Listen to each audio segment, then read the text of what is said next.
Hello, everyone. You're so welcome today for this session on what defines success in digital organizations. Thank you for being here on what is such a sunny and lovely Monday.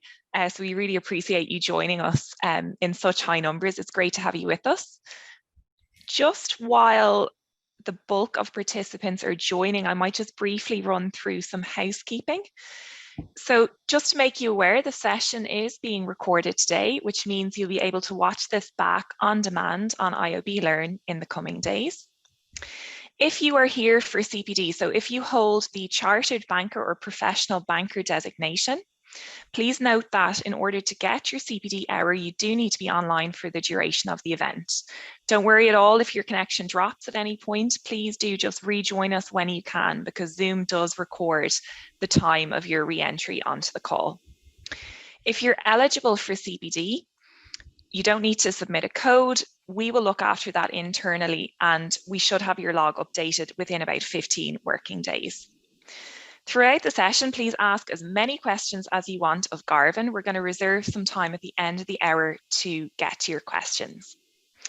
I'm going to hand over to Donna briefly. Donna, lovely to have you with us. Donna is just going to say a few words on SkillNet, and then I'll introduce you properly to our speaker for the day, Garvin Callan. Over to you, Donna. That's great. Thanks a million, Claire. So hi, everyone. And my name is Donna. I'm the Network Manager for International Financial Services SkillNet, or IFS SkillNet as we're better known. And we're really delighted to be partnering with the IOB on this event today. So IFS SkillNet is one of over 70 SkillNet business networks in the country. So we're a non-profit network of companies and international financially traded services in Ireland. So we're funded by SkillNet Ireland through the National Training Fund and our member companies. So our main aim is to maintain excellence in the IFS sector in Ireland through upskilling and training. And we do that in a number of ways, but our key way is providing subsidised training to our member companies. So for example, we partner with the IOB on the Professional Diploma in Digital Transformation Financial Services, the Diploma in Applied Alternative Investments, and Leading Cultural Change and Ethical Behaviour in Financial Services, amongst others. So we're really happy to be partnering with the IOB today and really looking forward to hearing what Garvin Callan has to say in terms of digital organisations. So thanks a lot, Claire. I'll hand back to you. Thanks a million, Donna. So just to give a brief flavour of Garvin's bio here. So we're joined by Garvin Callan, who is a strategist, innovator and transformation advisor.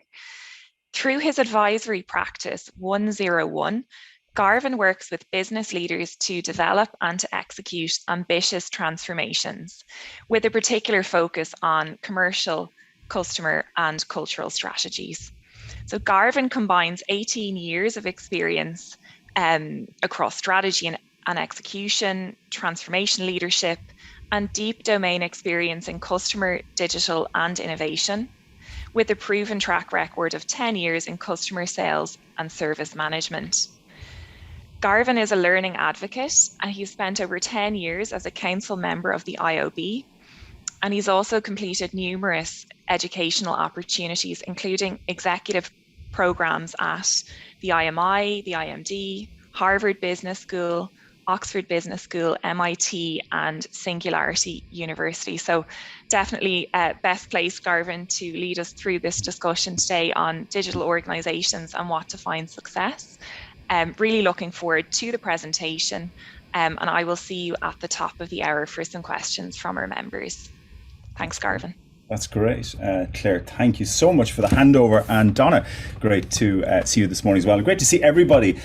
You're very welcome. It's a beautiful day where I'm in Greystones in Wicklow, and Donna's down in Cork. She's telling me it's gorgeous there as well. Hopefully it is nice where you are too. Hence the confetti-like welcome to everybody who's with us today. I'm looking forward to speaking with you for the next 35-40 minutes or so, and bringing you through a little journey on lifting the lid off, and I'll get into that in a second. We'll have some time for questions and answers. Please do, as Claire said, pop those in the chat as we go along. and we'll make sure we get those catered for. So let's proceed. For those of you who haven't met me, Claire's thank you, giving me a kind of lovely warm introduction. You can check me out at 101.ie. You'll get the slides afterwards, folks. So I'm going to go through them pretty quickly today, because I'm going to use them just to hopefully tell a story and lead us through this kind of backdrop that we shared with you as part of the invitation for today's event. And really it's, centers around all too often, look, we're focused on these kind of amazing but also disruptive forces that digital has brought to our markets, the propositions, our businesses and our lives more generally. I mean, we have these new ways of building and capturing value and getting to market. And we see digital challengers emerge everywhere, and in lots of cases the old ones have grasped the nettle as well, and it's ever present, but we spend a lot of time thinking about that and maybe just not enough time, hence we're going to spend this afternoon kind of lifting the lid off digital organizations to look inside and see if we can put together the kind of the components and the story of what defines those leaders and what makes them tick. And this is the whole concept, this whole idea of lifting the lid off. This is not me. It was the best picture I could find of what I was like when I was about 6 or 7. I was one of these young kids who just loved dismantling toys and apparatus and anything I could get my hands on quite practically. And when I was thinking about today's session, I wanted to make it about what goes on inside digital organizations, because that's always what's going on inside, what makes things tick, how do they work, how do they connect, and what's the engineering of and that's the human and the business engineering of these businesses. That's what I was keen to see if we could put a story together, and hopefully you'll enjoy it as we go through. So that was me doing this for kicks. We're doing this for kicks today, of course, but hopefully there'll also be good learning in the process as well. And really, it's about cause and effect, because the effect in many ways is what we see with this tumultuous change in our business landscape and in our lives, but it's the cause that makes it, and to see how the pendulum swings between cause and effect. So that's what we're going to focus on today. So today's journey essentially going to work through 4 different themes. So we're going to just spend a few minutes on the various degrees of digital. So what is this digital thing? So I think we need to make a bit of sense of that for a couple of minutes. And then we'll talk about value. So how do digital pioneers turn code into currency? And we'll kind of try and unravel that with a couple of case studies as well, which I think would be important that we go through today. We'll then kind of start getting under the lid, right, under the bonnet, and we'll start looking at 2 things.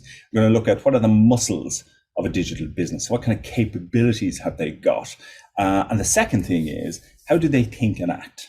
So let's understand what's digital, what's shaping this landscape, how people are extracting value, how they organize, operate, think and act. So that's what we're going to try and do today. So to kick us off on sense making on digital, in my mind, there are 5 forces that have created this digital era, the 4th industrial revolution that we're in. And it started with the internet's 40 years old this year when the first TCP/IP standards came into place, but probably took a couple of years for it to grow. But today, all knowledge, commerce, and indeed a lot of our engagement happens through this social sphere, this internet sphere.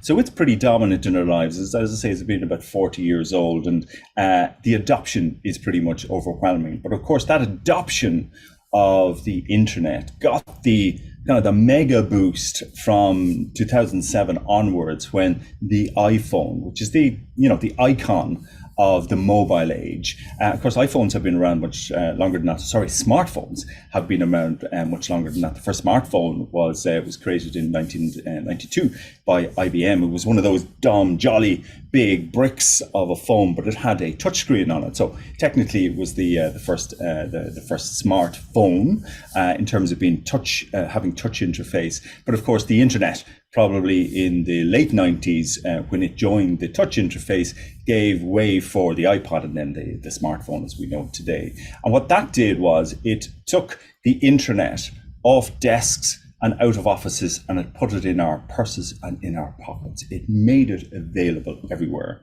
And when it was available everywhere, of course, platforms were emerging, but the tipping point for our immersion in and engagement on platforms really triggered also when mobile technology gave us this all-time access to the internet, wherever we were, wherever we wanted. And the other thing that the mobile did is it created this beautiful user experience for us to engage on these platforms and consume everything that was being boiled onto the net at that stage. And of course, that has created this, gargantuan sphere of data.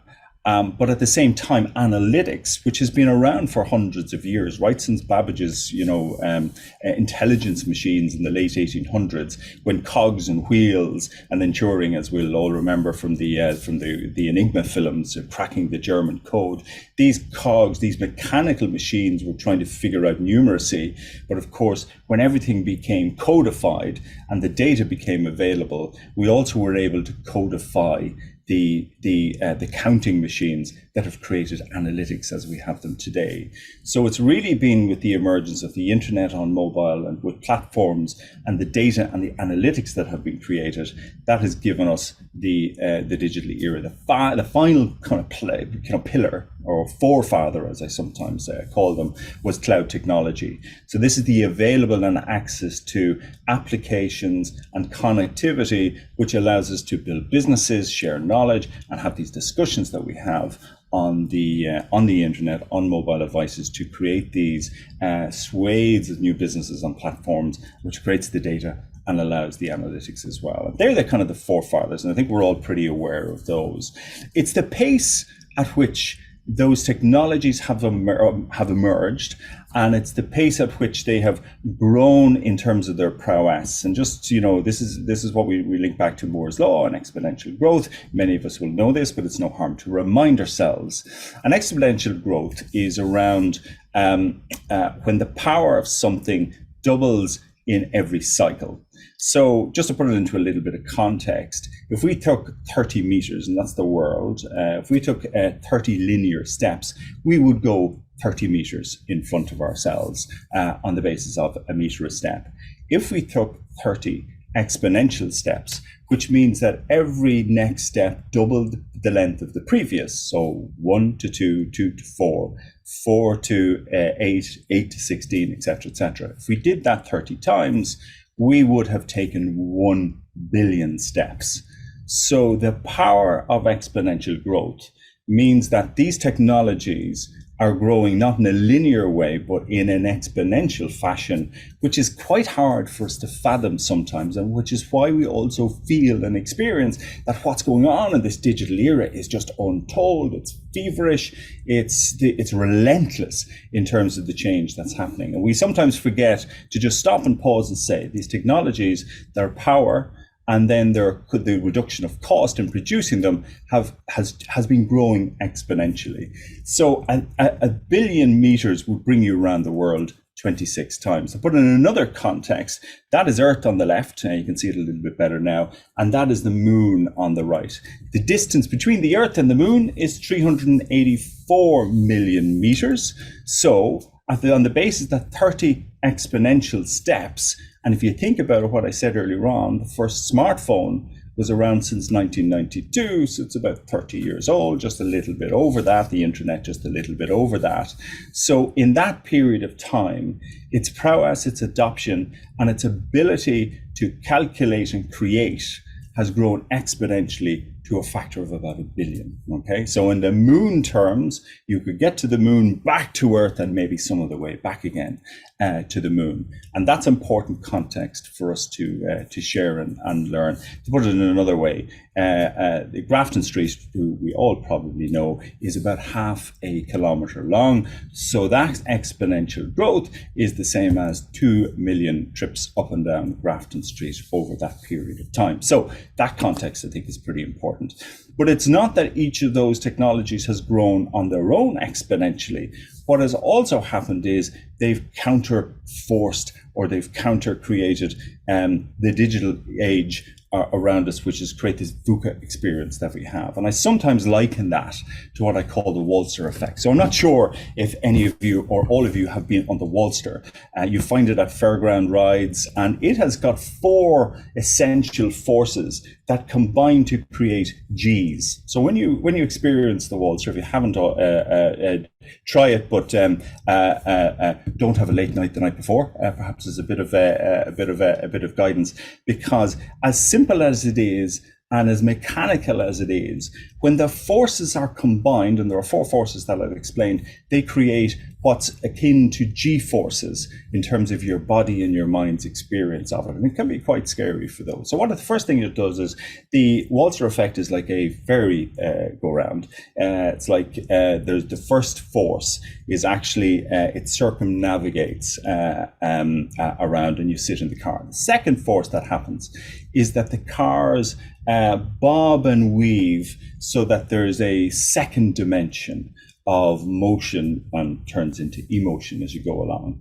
The third thing is that each one of the cars, as they're circling around the center, but also starting to bob and weave on this undulating floor, the cars themselves turn, which causes a third degree of rotation and therefore acceleration and therefore velocity. And the fourth thing that happens is there's usually an operator who walks around and intervenes and gives the Waltzer cars an extra little push, shove, spin, which is kind of the human factor that's applied to the mechanical engineering, and that creates a fourth, and that creates the force that brings us often up to that G-force experience.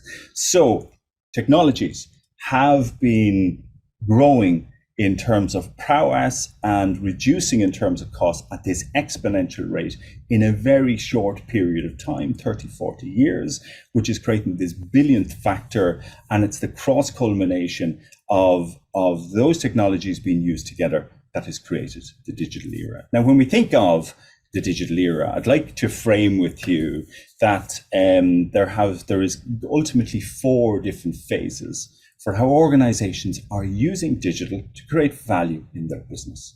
And then they typically all have started with a physical format, a physical product or service, because we are physical beings in a physical world and we consume physically in all the ways that we do. But of course, it's been the transition from physical to digital that has, and the adoption of these accelerated forces that have created the environment around us. So typically what happens is there's a digital trigger and there's a conversion from a physical to a digital format. That's what's called digitization. The next era of when digital is used by businesses to create value is called digitalization. And that's where we don't just convert a moment or a specific thing to digital, we create whole journeys and whole experiences around that. Then organizations often go through digital transformation, which is when they create new value and new ventures. And ultimately, that is all about moving to the end product, or the end point, which I would suggest to you is the starting point of being digital and a digital organization that we're going to unpack a little bit as well. And to give you just a kind of a useful reference point, we have been using images to express ourselves physically for, well, as long as we've been around. We've been on this planet for 250 million odd years, but around 65,000 BC, the first cave paintings were discovered in places like Africa and Spain. And of course, for a long period of time, we continue to use the surfaces around us and the soils and the earth and materials that we found on our planet to paint. But of course, we became much more sophisticated. And of course, we had the Renaissance around the 1500s. It wasn't until 1826 when a gentleman called Joseph Niepce, I think I have the pronunciation wrong, took the first photograph that the digital trigger for physical imagery began. And that's only, a little bit over 100 or 200, just less than 200 years ago at this stage. And that photograph started a revolution of digital imagery. Of course, one photograph was put together with many photographs, and in the 1880s we had the movies, and we still live and love those today. First digital camera was created in 1975, because in 1826 it was a chemical transition of a physical image onto paper using bitumen, and it was a chemical process. But actually capturing the image in code first started in 1975 with the digital camera, but then the digital camera became ubiquitous in our lives because it came with an iPhone, and that was launched, as we know, in 2007.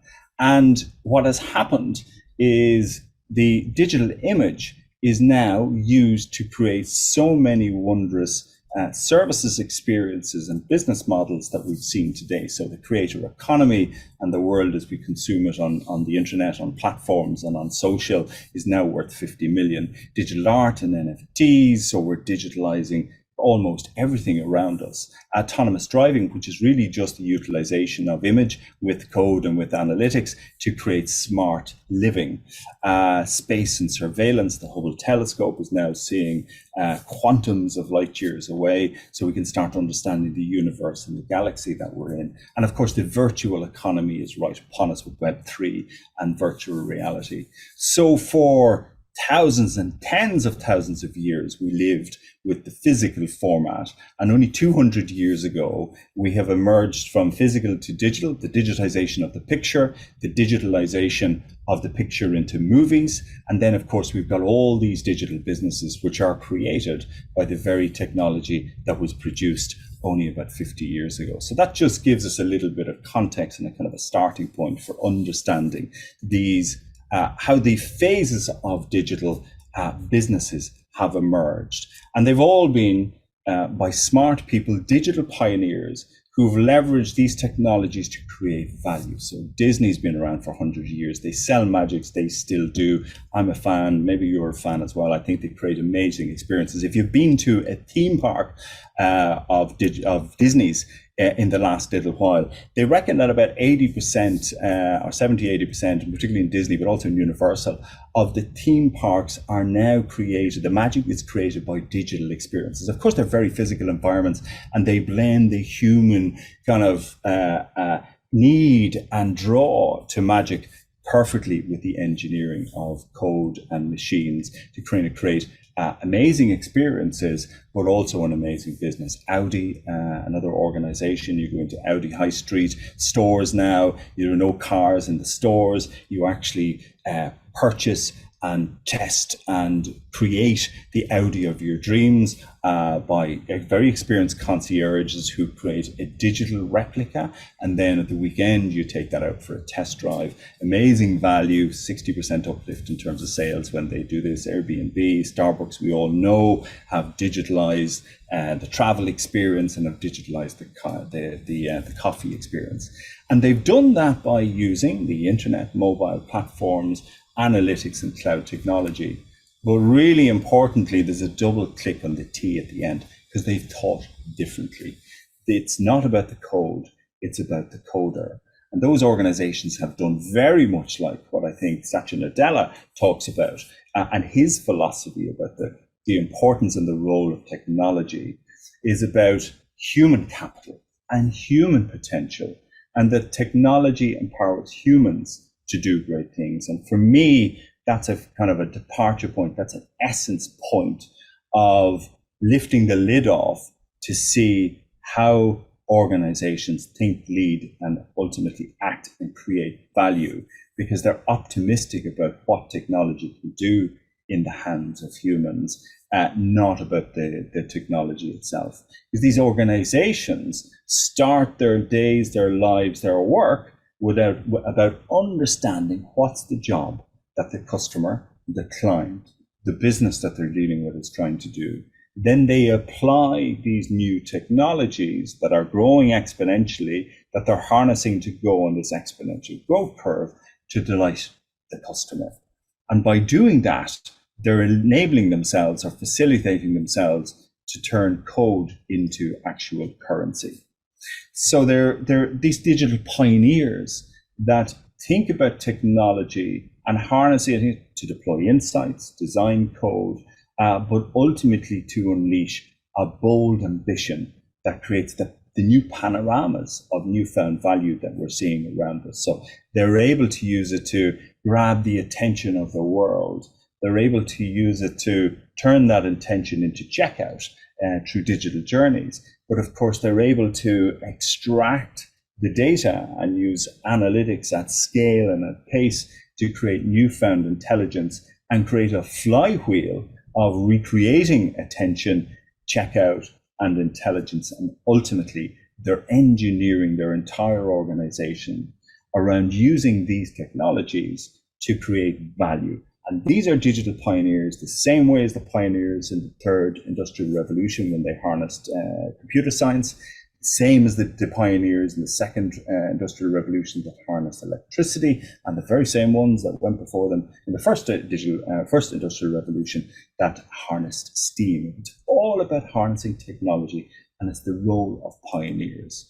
And those pioneers apply these technologies, and they definitely do it with digital, in a 360 way across their organizations. So they use it to create engagements. So they use digital channels, campaigns, content, and a brand strategy that helps to engage with their customer, but also with partners, with shareholders, to drive and tell a story of and create a kind of a narrative of value, but ultimately about driving sales and also about driving advocacy.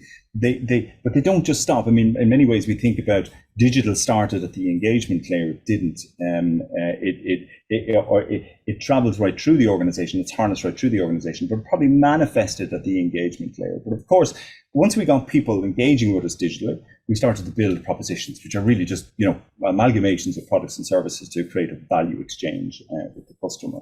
But again, what's different is about digital organizations focus on the jobs to be done. We'll come back to that.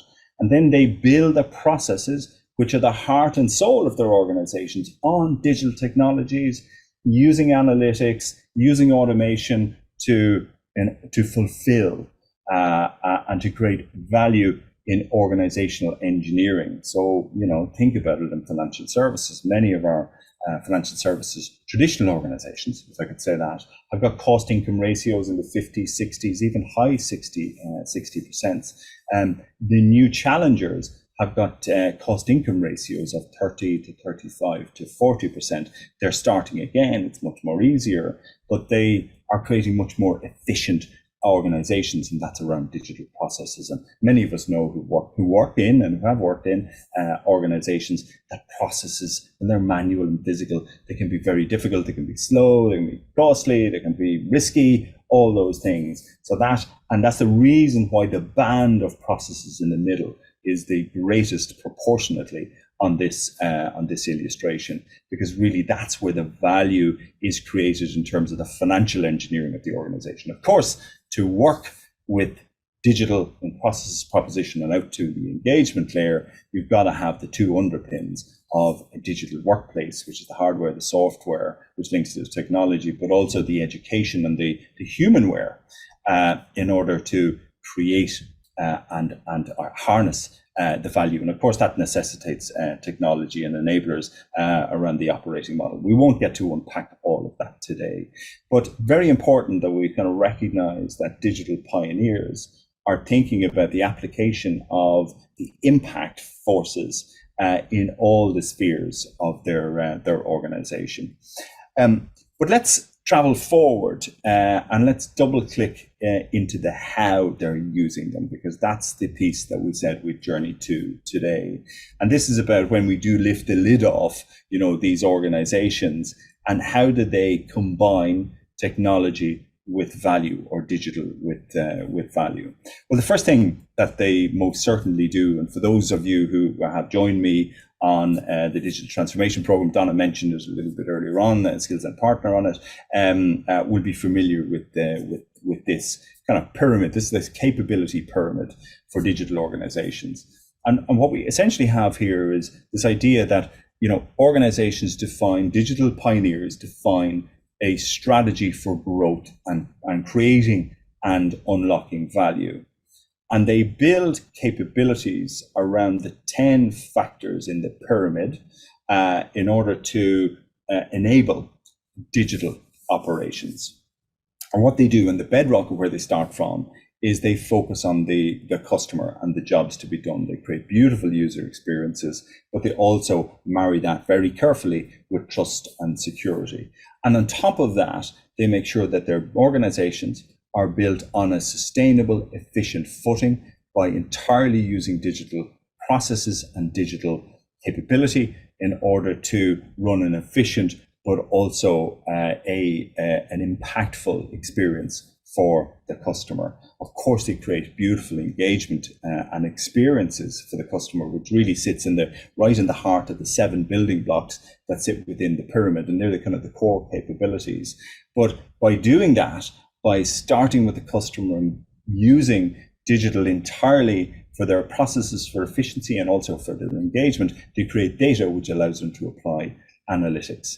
Beyond that, they are agile organizations. They adapt, they grow, they test, they learn. We'll talk a little bit more about that. And innovation is not something they think about. It's not something they do. They are innovators, but they're also open, which sits at the apex of the capability building blocks. And by open, that means that they harness and they leverage partners and software and hardware from around the world in order to create a more robust and a more dynamic proposition. But they're also open in terms that they present that proposition not in their own routes to market, but they play in platforms, they partner, and they make sure that they're present wherever they believe their customer is. So they're open in terms of engagement, and they're also open in terms of building their capability. Around that, it needs 3 platforms. Those 7 need 3 platforms, which are technology, which are risk, and which are people. And organizations who are successful, and as we lift the lid off, we do see that these are 10 core competencies that these organizations invest in, build capability in, and do it from the bottom up. And they very much do start with the customer. Now, we don't have time to go into each one of those capabilities today, but I am going to do a little double click on the foundation, which is around the customer.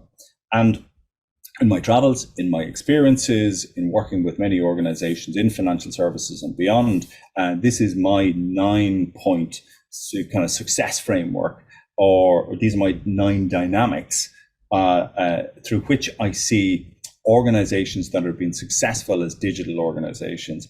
These are the factors that they're focusing on. Because in fact, digital organizations aren't digital. They just use digital. They are customer-led organizations, and they start with thinking about how they can create value using these 9 different factors. So I'm going to hop through them actually, and again, you can get all these slides afterwards and you can read them. The first one is trust. Now, in financial services, we live, we supply, we thrive on trust. We always have. It's been a little bit damaged over the last couple of years. We're all doing our best to repair that, and hopefully we can move forward. An exemplar, though, is Apple, and they have focused over the last decade or more at this stage on making privacy and trust a core tenet of their proposition, and they've stood out compared to everybody else. They're a champion of security and privacy, both in terms of the devices that we're using, locking them down, but the operating systems that we use on our software, on our hardware, but also enforcing strict privacy rules. And we all know that we had the tug of war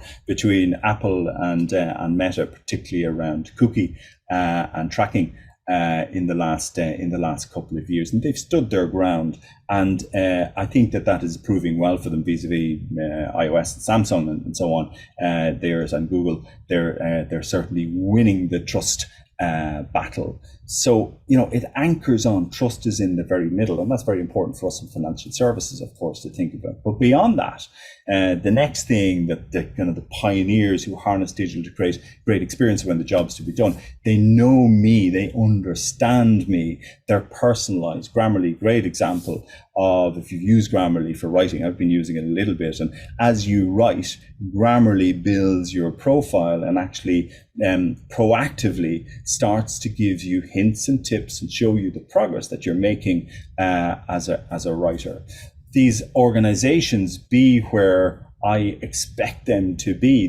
They're with me. I mean, again, financial services, I think with the digital experiences I've created, have done a good job. But more generally, we're thinking of the world. Walgreens in the US is probably the most progressive in creating this kind of app digital experience whereby I can track and trace and reorder and be prompted on prescription management. And as the world looks more to well-being and health, these are pretty dominant experiences that we're finding. These digital pioneers look at improving quickly and invisibly. So for those of you who have iPhones, I mean, it's fairly invisible, the updates that you get, but it's even better when you're on Android, practically zero downtime. And the software and the features and the experiences are constantly being upgraded. And all through their mindset and their approach, they're easy. They're making the experience as simple and as easy as possible. Lemonade, the digital insurance brand, is a real great exemplar for using gamification for illustration to make it almost fun to do insurance. And for those of you who are in the insurance business, you're all great fun for sure, but sometimes it cannot be great fun in the insurance game, in the insurance business. It can be very technical and so on. So great exemplar in terms of converting, and it sustains all the necessary risk management that it does, but it presents it on the outside in a fun and in a gamified way. Going on for that, making it happen now, we have this insatiable expectation and appetite to get things to happen today. Now, in the moment, for us, Foxtrot in the States, they operate a 30-minute delivery service or a 5-minute pickup service. It's a delivery market, so it's food and convenience, and they operate that in stores as well as cafes and coffee shops and so on and so forth. So if you think about it, this idea of I'm on my way home, I'll pick it up, order to the store, pick it up in 5 minutes. I've got my dinner organized for the evening, or I'm having a party, whatever it is. So, but we see that all over the world where, there's this expectation for instant. But of course, we also want to see value and transparency. And this is something, again, that digital pioneers are using. They're linking price to benefit. So, buy any software package or buy any subscription. You've got your freemium, your premium, Slack, all these, Jira, etc. The way that you buy the package now is based on very clear lineation between price and benefits. And that's an expectation that we have. Linking to purpose and a reason for being, Patagonia, a great example that I'm sure you're all aware of, that have binded their business purpose and their business model to save the planet. And that has gained them notoriety. They're very genuine about it. It's not lipstick on pig. And that, again, is around creating brand, but also experiences that go beyond proposition and really touch into the hearts of what people care about. And again, the exemplars are new that. And finally, there's this idea of bring me new stuff, surprise me. Chewy, again, in the States and in a number of regions, they surprise and delight pet parents. I mean, even to the point of when some pets pass away, they will refund money from unused food. They'll send flowers and condolence notes, and they recognize the importance of of pets and what part they play in the lives of their customers and the families that they look after, again, above and beyond. So these 9 dimensions, or these kind of 9 factors, are really about putting the customer at the heart. And that is, folks, that is the bedrock of how these organizations start. That's where they start. But then what they do, and in terms of as they're going to work every day, they use a methodology called digital product management. I'll step through a version of it here now. And you will hear, and you will perhaps have experience, perhaps you're practicing now, I hope you are, in digital product management. But this is the methodology and the mindset about starting with the customer job to be done and building proposition rapidly, testing and learning, and ultimately creating value for you as a result of creating value for your customer, your end user, your client. There's no single method of digital product management, but it tends to follow these 8 steps. So the first thing they do is data every day. So these product managers, when they're building their proposition, they should be called proposition managers really, but technically the term is digital product managers.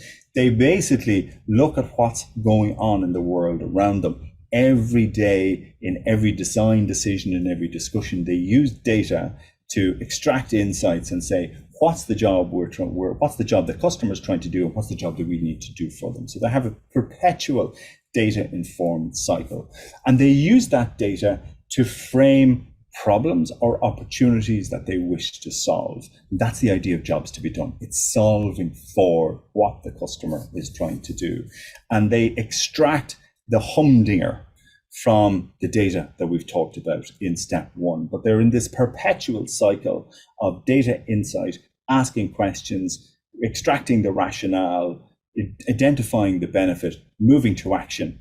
But that happens in a flywheel format around this. And then they are ruthless. And this is a real differentiator for digital organizations as we lifted it off. They are ruthless on prioritizing what they're going after, which job they're going to try and solve for, how they're going to try and solve for it, and they let the unimportant go to the side. They have top 5s, they have top 3s. They are focused on 1 or 2 big things that they're going to try and do, and they hold the business to account on what's important to solve and how to solve it. So that ruthless prioritization is something that features.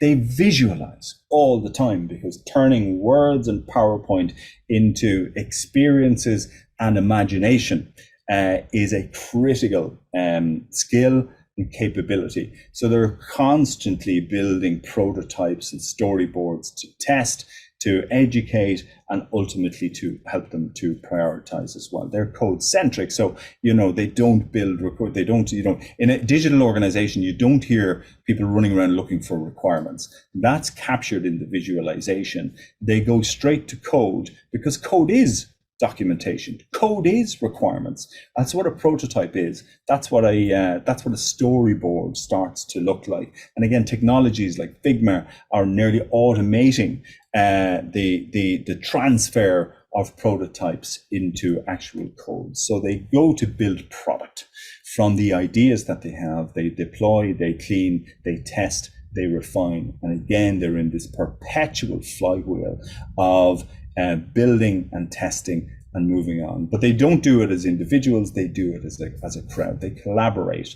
So digital product owners work with their people from channels, they work with their people from risk and margin, they work with their finance people, they work with their engineers, and they bring them together and they build proposition by stakeholder testing and working with domain companions and compeers.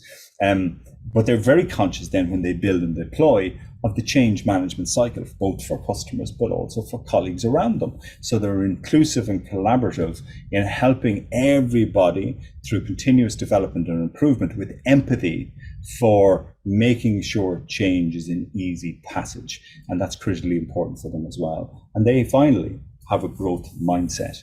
They learn before they leap. So every deployment, when they work in short cycles of iterate, using prototypes or using code and insights to move to the next thing that they want to ruthlessly prioritize on, they constantly are looking and learning and kind of closing the loop on this flywheel. And they're looking for reactions, for failure, for successes, and for learnings. They don't fear that. In fact, they embrace it. And that's what fuels the next chapter of development for these digital leaders and these pioneers. So they start with the customer. They connect with the customer with their purpose.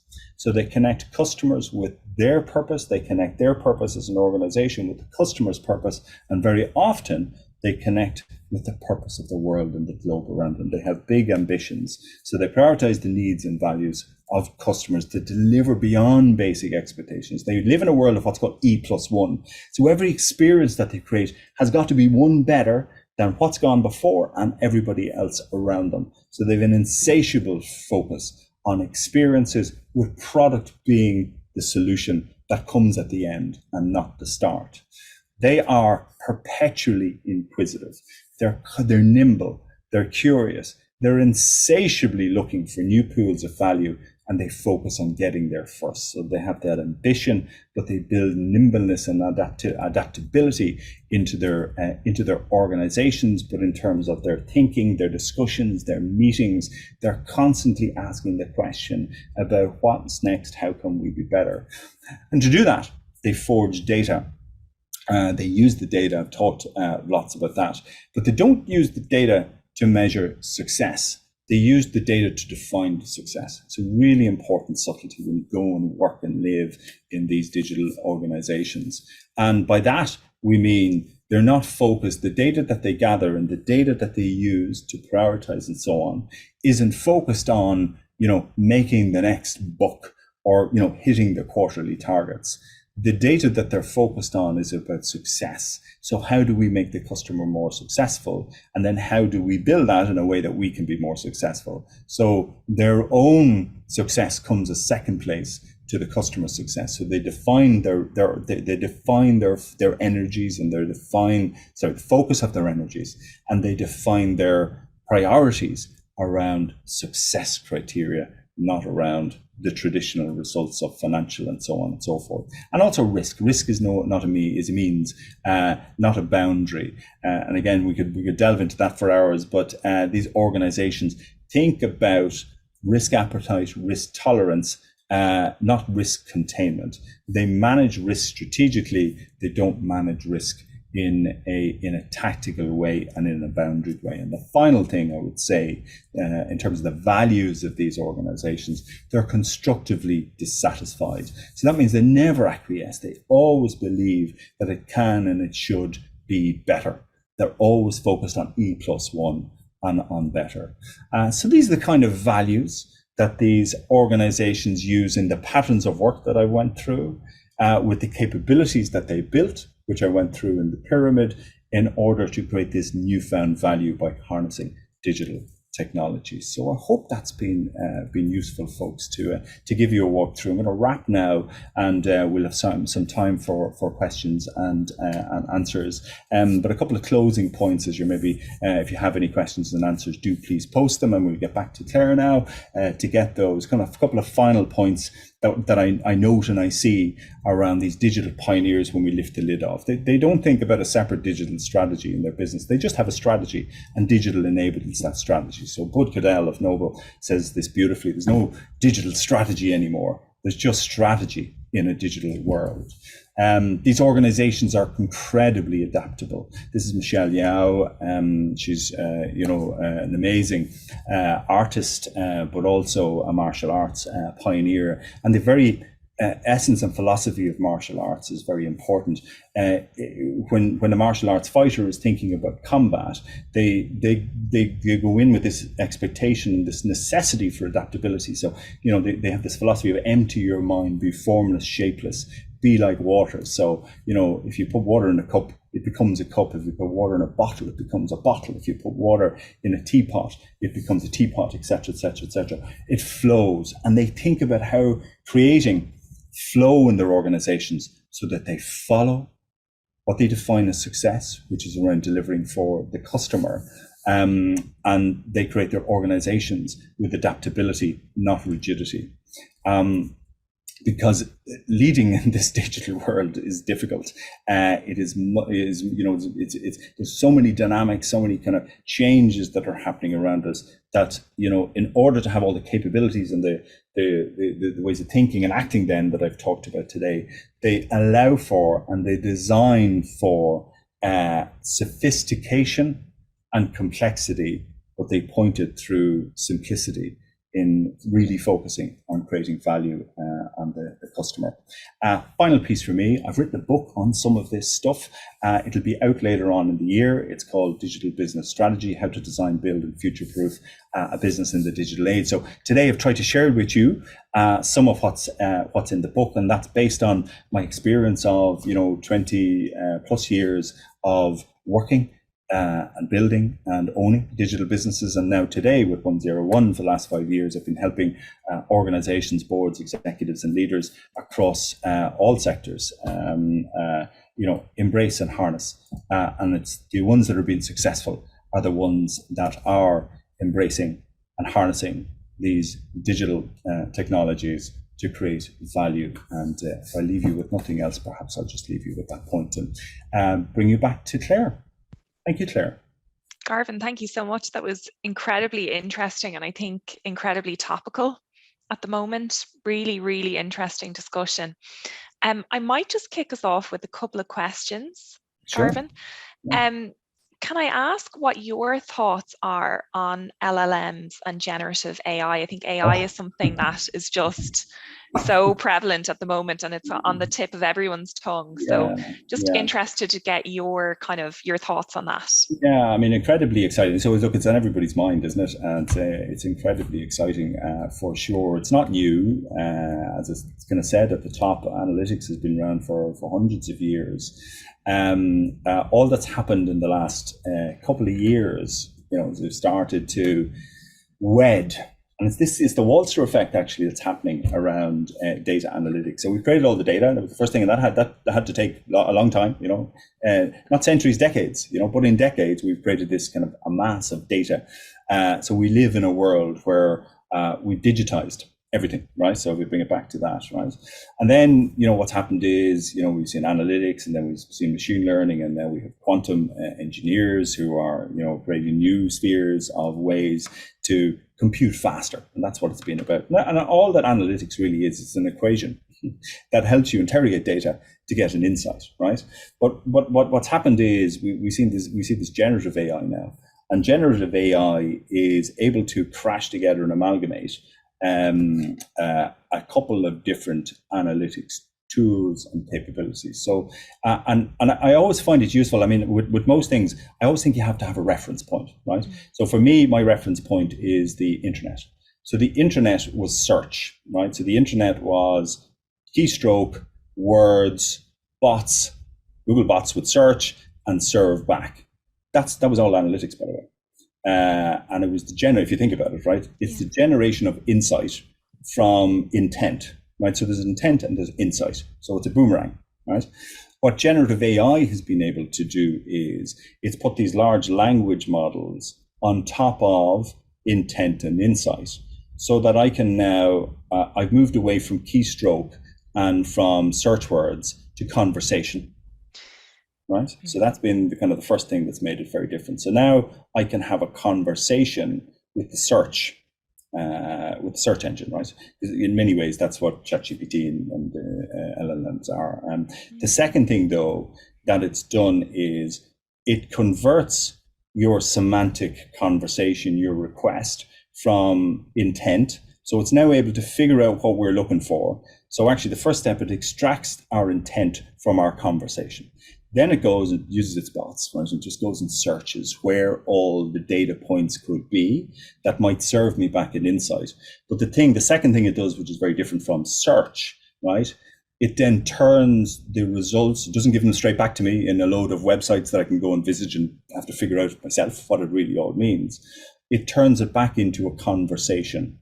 So it doesn't just do the boomerang anymore, it kind of closes a circle, right? Very interesting, yeah. But for me, that's the way I think about generative AI, and therefore this is the dawn of the assistant, right? So I won't say her word because she's on my desk here and she'll call back to me, but Amazon have an assistant that's been on my desk and probably yours for a while, Google, and Siri is sitting in iPhones and so on and so forth. So it was there for a long period of time, but we weren't able to interact with it, and the technology wasn't really mature. I mean, you remember 5 years ago talking to Siri or and asking a question, like sometimes you get it right and sometimes you get it wrong. But all that you got back, if you recall, was you were speaking rather than keystroking. That's right. Until the last 6 months or year. And it's actually been on for 3 or 4 years. They've been investing in this stuff. So it's speech to intent, to search, to insight, to conversation and assistance. So that's what's happening. I think it's amazing. I think it's really scary. So when the owners of ChatGPT, as they were 2 weeks ago, I can't remember the gentleman's name now, but he was in Congress telling Congress we need regulation. So when innovators are telling Congress that they need innovation, there's something worrying going on, right? I'm incredibly optimistic, Claire, about these things. Sorry, I probably should move on now. No, and we have two kind of related, and you've touched on these points, two related questions from members, Garvin. So one person speaking to that kind of fear factor and going, is it has to have some impact, and is there a fear it might replace, a cohort of humans in the workplace? And then another member, Maya, thank you for your question. She says, Garvin, great webinar. Do you think new planned regulations for AI will stifle its exponential growth? So yeah, it could. I'd be more concerned around, I think that the regulations, it's not that, you see, this is the exponential curve, we hit this tipping point, right? And it's caught everybody's with their pants down, right, on this one, totally, right? So that's why it's a bit scary. The regulation's going to take years. It always does, right? We're trying to figure it out. I actually think it's more about how we as humans, as we as citizens, but more importantly, our organizations react to it. I've seen a myriad of reactions, right? So I've seen organizations double down, everybody get on ChatGPT, everybody understand it, everybody get to know about it. And then I've seen organizations who've, on the other end of the thing, blocked it. A lot of financial services organizations, a lot of pharma, a lot of health organizations, all understandably saying, stop, we do not understand this thing. It's come at us too fast. There is a danger of somebody uploading a document or a file or a database right? with right intentions, right? Cool. And they kind of stopped and closed down, right? So, but in the middle of, they're going to be the smart people, right? Who are going to say, what are the risks of this thing?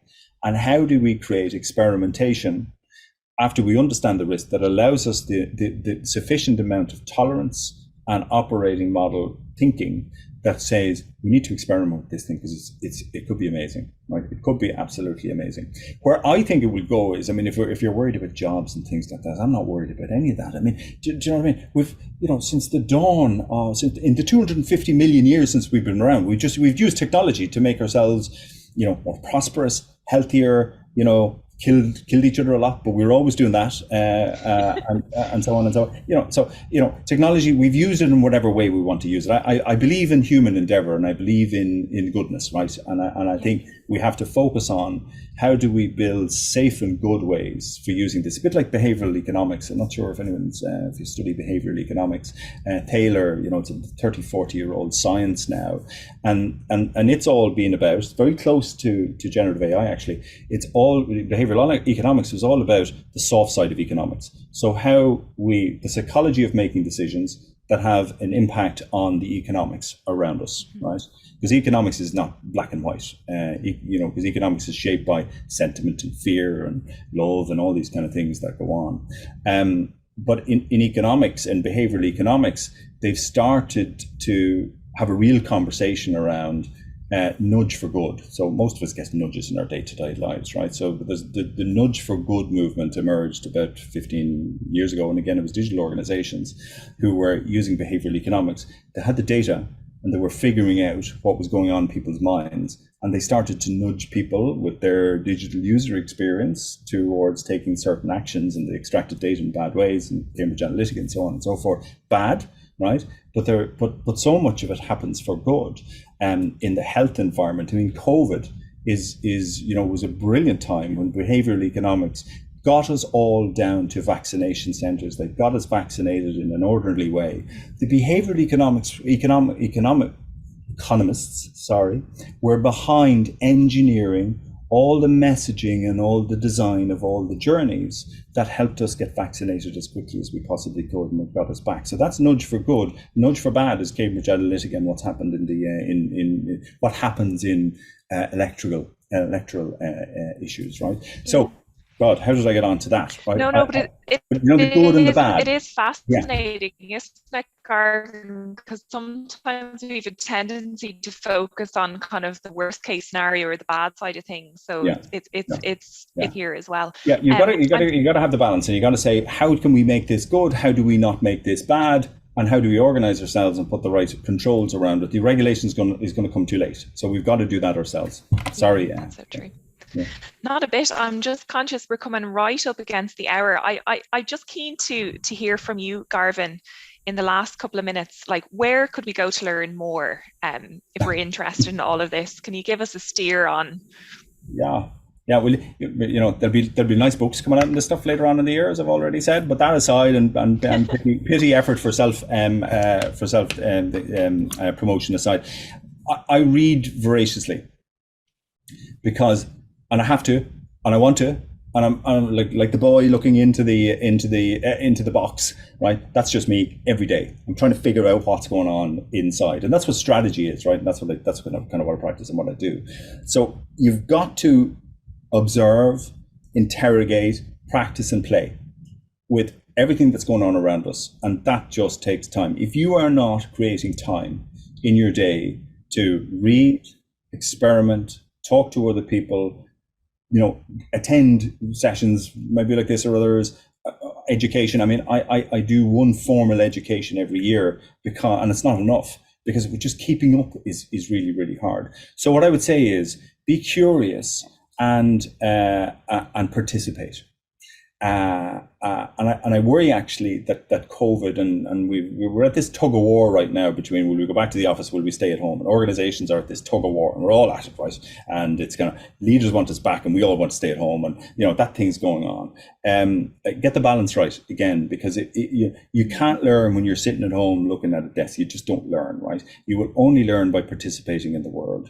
So go and engage and experiment. Read. McKinsey, The Economist, Singularity, find 4 or 5 different sources and there's 3 of them that are really good, and create 10 or 15 minutes out of every day, consume something. And don't worry about having it structured, right? Because if you do that for long enough, it all starts to pour in and your brain is amazing because it'll start to make sense. But you can't have the output if you don't have the input. So just start creating time to think and participate and experiment with other people on all these kind of things. If you haven't been on generative AI, go and try it, test it, do it every day. They say you've got to do everything 20 times before, it starts to even become a hint of a habit. So, here's the thing. If you're not on generative AI, open.ai, go on it. Do it for the next 30 days, and in 30 days, you'll have figured out what ChatGPT can do for you. So it's just about that. Hopefully that's not too simple, but no, not at all. And I think you're right. It's the power of starting small, and it's all layers, isn't it, Garvin? And it all builds. It all builds. Absolutely. That was an amazing session. Honestly, Garvin, really enjoyed that. And you're on in your hundreds. There's 265 members on the call today. So thank you so much to everyone who's joined us. It's been wonderful to have you on such a sunny day. So I'm conscious of that. I'm going to let people go and get their lunch. But Donna and Garvin, pleasure as always to have you with us. And thanks to everyone who joined today. Really appreciate your time. See you, Clara. See you, Donna. See you, everybody. Bye. Okay.